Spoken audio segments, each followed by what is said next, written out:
In his documentary, The West, Ken Burns quoted, "No Eastern tribe has struggled harder or more successfully to make white civilization their own.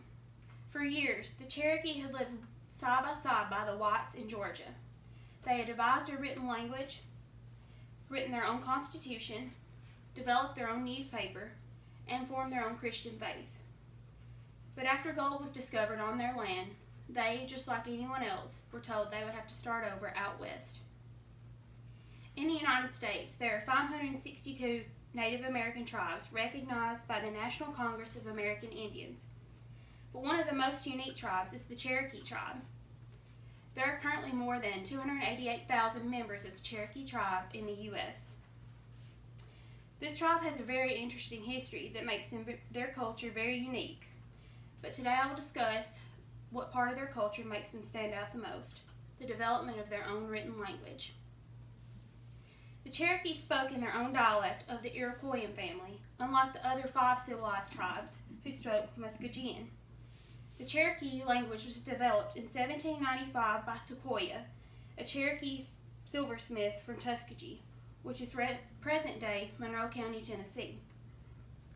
An excerpt from Traveler Byrd's book, Tell Them They Lie, states, "Sequoyah made a great decision. It was decided to forego the requirement of ancient Taliwa blood to fight the great experiment civilization program of the United States government with their own syllabary, which was to be taught to all who wished to learn to read and write. Teaching of the language began in 1795. The people were informed about the 86 symbols that represented the syllables that compiled up this language.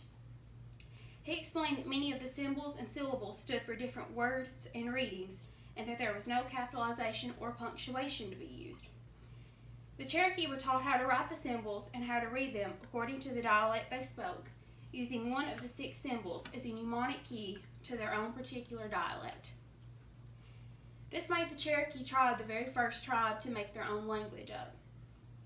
By 1825, the Bible, along with several books, legal documents, and hymnals, had been translated into Cherokee. As a result, thousands of Cherokee people became literate, and for the first time, the Cherokee had a higher literacy rate than the whites that lived among them in Georgia. And here I have a chart of the Cherokee language. And as you can see, there's different symbols here. For each symbol, there's a syllable that correlates with it. Now, some of these look like R letters in the alphabet, such as the W here, but as you can see, they sound nothing alike. But this is the Cherokee alphabet. This is what they use to learn to read and write.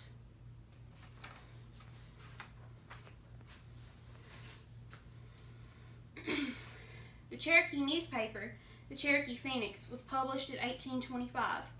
It was the very first bilingual newspaper to ever be published in North America. And when it was published, it had English on one side and Cherokee on the other, so that people who knew English could follow right along in Cherokee as they learned it.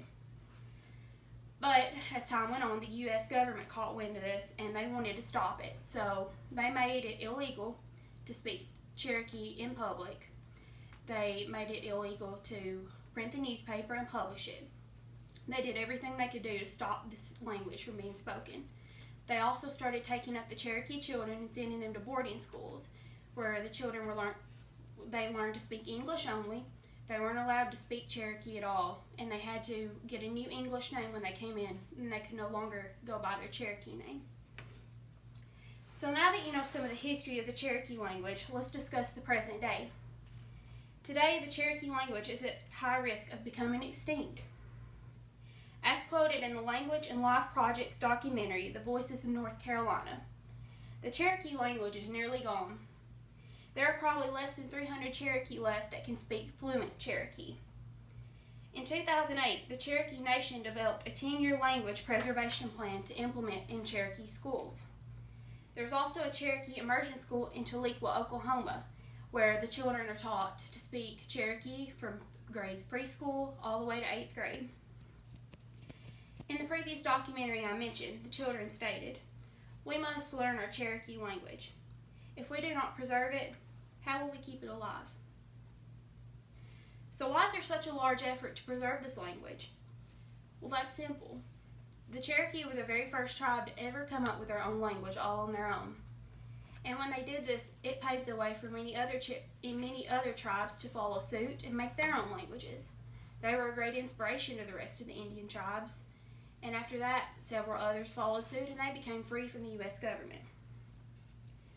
Over the years, the Cherokee tribe have done a lot of great things.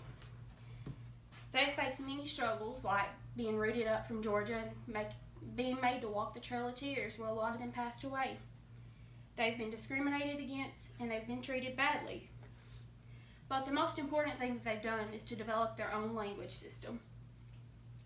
This language system has been around for over 200 years. It was created by Sequoyah in 1795, and it was the first of its own. It paved the way to make the Cherokee culture to become one of the most educated and advanced in our history.